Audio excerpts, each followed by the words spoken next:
نبی پاک صلی اللہ تعالی علیہ وسلم کی حدیث اور روایت کرتے ہیں حضرت سلمان فارسی رضی اللہ تعالیٰ عنہ،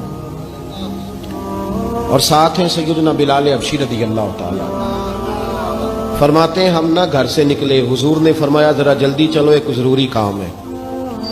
فرماتے ہیں بڑی تیزی کے ساتھ آج روٹین سے ہٹ کر محبوب نے تیز تیز قدم مبارک اٹھائے، تیز تیز، اور فرماتے ہیں ایک گلی ہم نے کراس کی، دوسری گلی میں جو پہنچے تو پھٹے پرانے کپڑے، سادی سی بی بی، اور حالت بتاتی تھی کہ بیچاری کسی غریب گھر کی ہے۔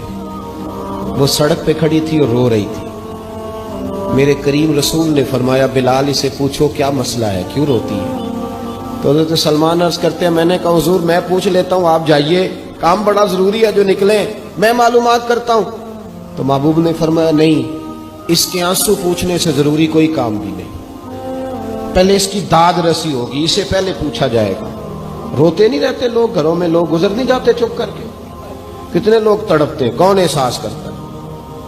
نبی پاک سید عالم صلی اللہ علیہ وسلم رکے اور اس خاتون سے پوچھا کیا بات ہے؟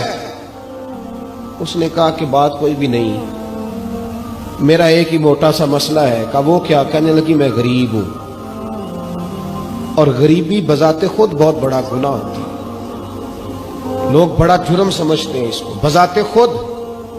میں نے شروع میں کہا نا کہ مذہبی سٹیج کی بھی صدارت غریب آدمی نہیں کر سکتا، کیونکہ غریب جو ہوا جد کول دتھی ہونی انہیں نیڑے بہنا ہے نا جی، جد کول نہیں انہیں دے پیچھے جا کے بہنا اینڈ تے کول کہڑا دتھی ہے۔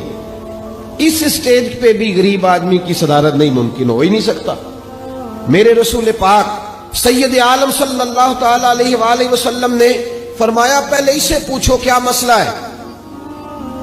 وہ کہنے لگی میں غریب ہوں، بوڑھی ہو گئی ہوں، ساری زندگی غلامی میں گزاری ہے، تیل لینے آئی تھی 5 دینار کا، بوتل میں تیل بھروایا ہے، اور اب بوڑھی ہوں نا تو کمر درد کرتی ہے، پیر پیچھے موڑا ہے تو میں گری ہوں، تیل زمین پی گئی ہے، اب زمین تو واپس نہیں کرتی، لیکن واپس جاؤں گی تو ایک یہودی عورت کی ملازمہ ہوں، وہ درے سے مارے گی، کھال ادھیڑ دے گی، میں بڑی پریشان ہوں، اب نہیں مار کھائی جاتی، ہڈیاں بوڑھی ہیں، قربان جاؤں۔ حضرت بلال کو حضور نے حکم دیا، فرمایا دوڑ کے گھر جا 5 دینار لا۔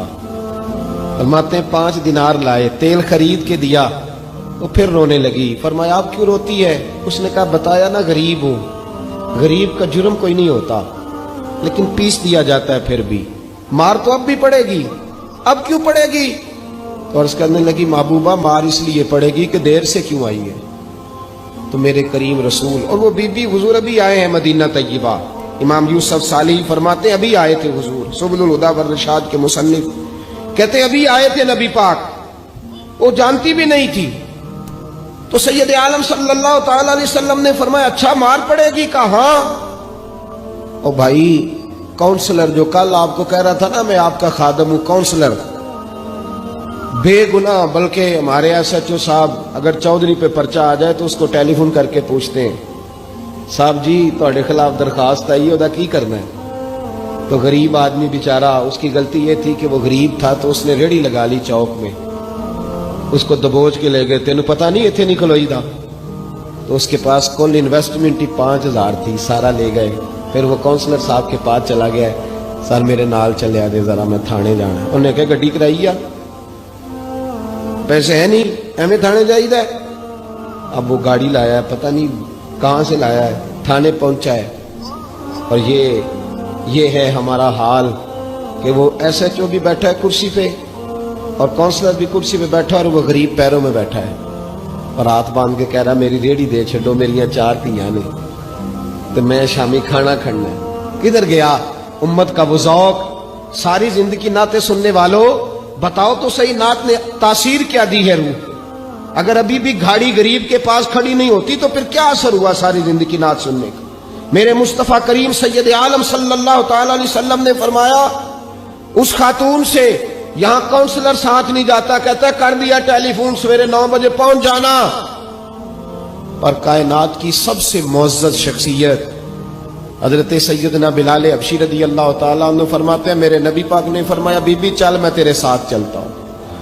گویا اللہ کی ساری رحمتیں اس کے ساتھ ساتھ چلنے لگی. اور آگے آگے نہیں، ساری کتابیں پڑھ لو. وہ پھٹے پرانے کپڑوں والی بی بی آگے آگے اور اللہ کے کریم رسول پیچھے پیچھے. ساری گلیاں اس نے پھرائی، مدینے کی صحرا آ گیا. ایک دروازے پہ دستک دی، سے مالکن آئی. وہ بی بی بعد میں کہتی ہے میں بھی بڑی ڈاڈی تھی، طاقت ہی نہیں تھی میرے سامنے کو کھڑا ہو سکے. لیکن جب میں باہر نکلی تو میں نے نور کے حالے میں لپٹی ہوئی ایک عظیم ہستی کو دیکھا.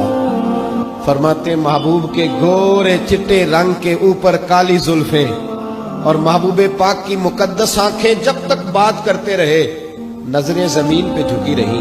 شرم و حیا والے رسول نے بڑے میٹھے، بڑے دھیمے، بڑے خوبصورت لہجے میں کہا. بریلی کے امام فرماتے ہیں نیچی نظروں کی شرم و حیا پہ درود. بڑے دھیمے لہجے میں فرمایا تیری نوکرانی ہے تیری. عورت کہتی ہے میں تو حضور کے جلووں میں محو ہو گئی کہ سادگی میں اتنا حسن میں نے دیکھا ہی نہیں. تیری نوکرانی ہے. کہا تو میرے محبوب نے فرمایا بیچاری کی غلطی کوئی نہیں، اسے مارنا نا، اس سے تیل گر گیا تھا، نیا خریدتے دیر ہو گئی، رو رہی تھی تو میں سفارش کرنے آیا ہوں. وہ خاتون کہتی ہے کسی کی نہیں مانی تھی، پر محبوب کے جملوں میں تاثیر اتنی تھی ککھ سواد نہیں مشری اندر اسا کھنڈا می چکھ ڈٹھیاں انہاں ساریاں شیواں نالوں گلاں سجن دیاں مٹھیاں. فرماتے ہیں نبی پاک صلی اللہ تعالی علیہ وآلہ وسلم نے فرمایا کچھ نہ کہنا. کہنے لگی نہیں کہتی، میرا وعدہ رہا، کچھ نہیں کہوں گی. اب میرے حبیب نے پھر نظر اٹھائی اور اس غریبنی کی طرف دیکھا اور فرمایا تو اگر کہے تو میں جاؤں، تو اگر کہے تو میں خود بھیک دے، خود ہی کہے منگتے کا بھلا ہو، تو اگر کہے تو میں جاؤں. اس نے خراج پیش کیا تو چند آنسو گرائے. کہنے لگی محبوبہ جیسے بندہ نوازی. حضور نے رخ پھیرا. حضرت بلال کہتے میں پیچھے رہ گیا تو وہ دونوں بیویاں دوڑ کے میرے پاس آئی. کہنے لگی بتا تو صحیح ہے کون، یہ بتا تو صحیح کون تھے. تو حضرت بلال کہنے لگی تم نہیں جانتے. جناب بلال فرمانے لگے یہی تو ہیں جنہیں اللہ نے سچا رسول بنا کے بھیجا ہے. بیویاں دوڑ کے آئی. کہنے لگی محبوبہ دروازے تک آئے ہو تو خالی تو نہ لوٹاؤ، مہربانی فرماؤ ہمیں بھی کلمہ پڑھا دو. بھائی